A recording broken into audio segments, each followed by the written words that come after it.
Dear students, welcome back to my channel. In this video, we are going to learn about hypertrophic cardiomyopathy. When we talk about cardiomyopathy, we refer to a disease that primarily affects the muscle of the heart, with cardio meaning heart, with myo meaning muscle, and with pathy meaning disease. Because the heart muscle is sick, it cannot do its job properly, which means it cannot pump enough blood into the body to meet the needs of the body, which in fact represents heart failure. Now, there are three different types of cardiomyopathies. Those are dilated cardiomyopathy, restrictive cardiomyopathy, and hypertrophic cardiomyopathy. In this video, we are going to learn about hypertrophic cardiomyopathy.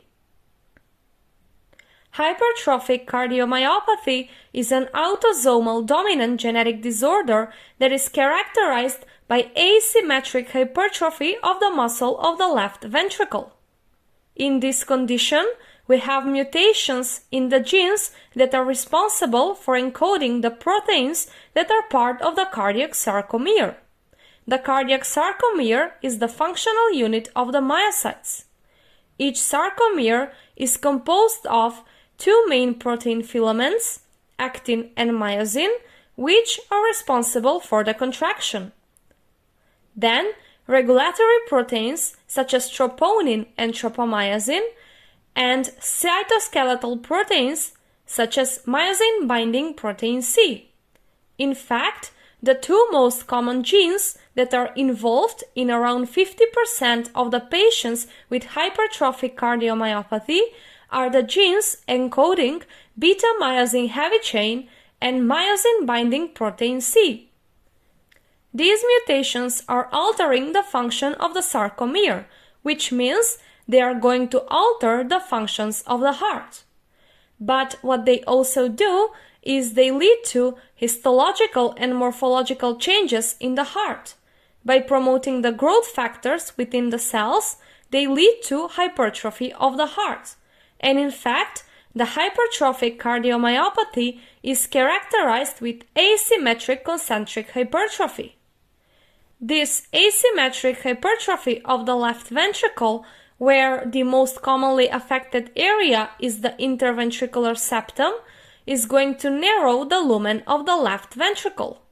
The increase in the left ventricular thickness and the decrease of the volume of the lumen cavity of the left ventricle together make the left ventricle less compliant. The decrease in the left ventricular compliance now leads to impaired filling process or impaired diastolic relaxation of the heart, and thus reduced preload. Now, because the preload affects the stroke volume, the reduced preload leads to reduced stroke volume. And because the stroke volume affects the cardiac output, the reduced stroke volume leads to reduced cardiac output. At the end, the reduced cardiac output means less oxygen in the systemic circulation. This represents the pathophysiology behind the hypertrophic cardiomyopathy. Okay, now hypertrophic cardiomyopathy can be divided into non-obstructive and obstructive types. The obstructive hypertrophic cardiomyopathy is characterized by dynamic interventricular septum obstruction. In this condition, when this thick interventricular septum contracts, it narrows the left ventricular outflow tract. When you narrow the left ventricular outflow tract, a such-called Venturi effect occurs. As a result of the high pressure and volume during the systole, a vacuum force is created. This force causes anterior motion of the mitral valve during systole, which leads to obstruction of the left ventricular outflow tract.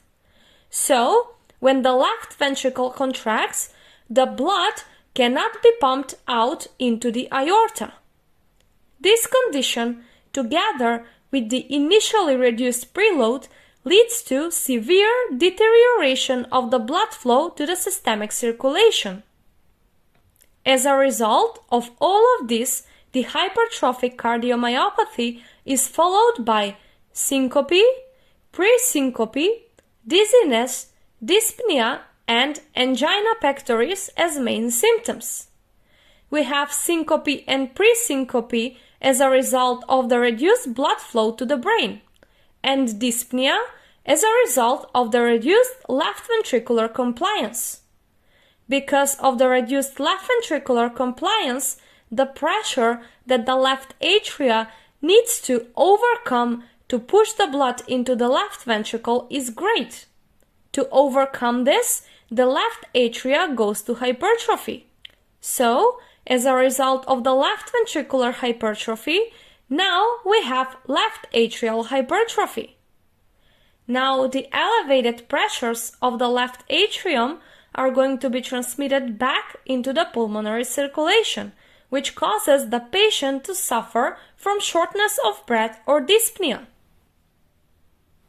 Furthermore, the reduced cardiac output leads to reduced coronary perfusion and ischemia of the heart's muscle.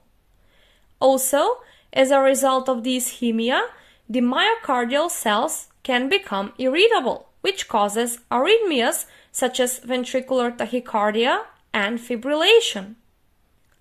And now, since we've learned the symptoms of this condition, we know that the careful evaluation of the patient's history and the thorough physical examination can lead us to the suspicion of possible present heart disease.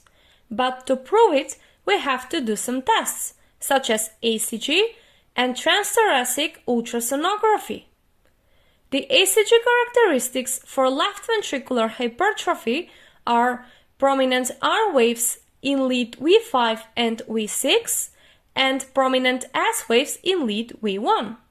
Then left atrial enlargement with present P mitrale and left axis deviation.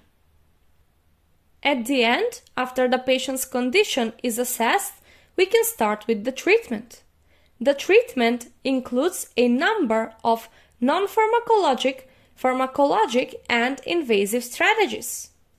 Non-pharmacologic therapies include avoiding excessive weight gain and avoiding intense physical activity. Pharmacologic therapies include negative inotropic agents, including beta blockers, calcium channel blockers, and in some cases antiarrhythmics. And invasive strategies include left ventricular myomectomy, mitral valve replacement, catheter septal ablation, and etc. With that, we've come to an end. I hope that this video was helpful for you, and if yes, please make sure to subscribe to support me. Thank you for your time, and I hope to see you again.